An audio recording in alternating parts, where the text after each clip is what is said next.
Hey everyone, Mr. Sujano here. In today's video, we are covering quite a bit of PlayStation 5 news, backwards compatibility, VR, and frame rates. Let's get started. Alright, to kick things off, it's no secret that the PlayStation 5 is backward compatible with the PlayStation 4.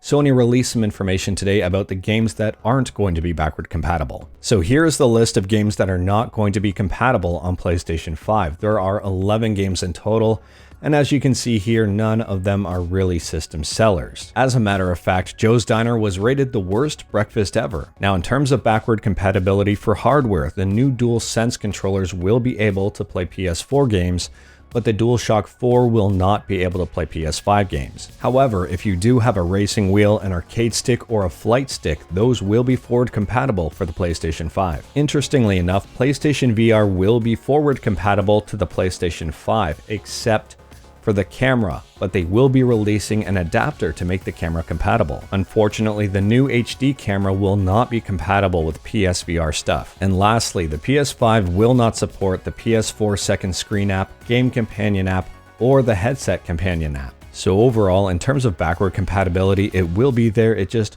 won't be perfect. There are some hitches, some things you will have to work around, but ultimately the biggest thing is that it's there. Now with all of the news coming out today about backward compatibility, there are some people who are happy about it and some people who are not.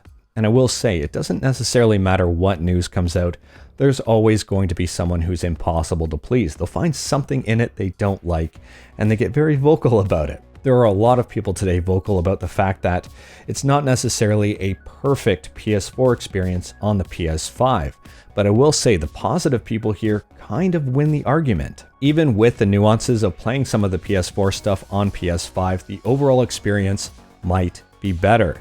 Take Ghost of Tsushima for example. It is normally 30 frames a second, but they are saying with PS5 Game Boost, it will be playable at 60 frames a second. But anyways, that is all I've got for today. Let me know what you think about all of this news in the comments below. There was a ton of it that came out. If you like this video, leave a like. If you didn't like this video, leave a like.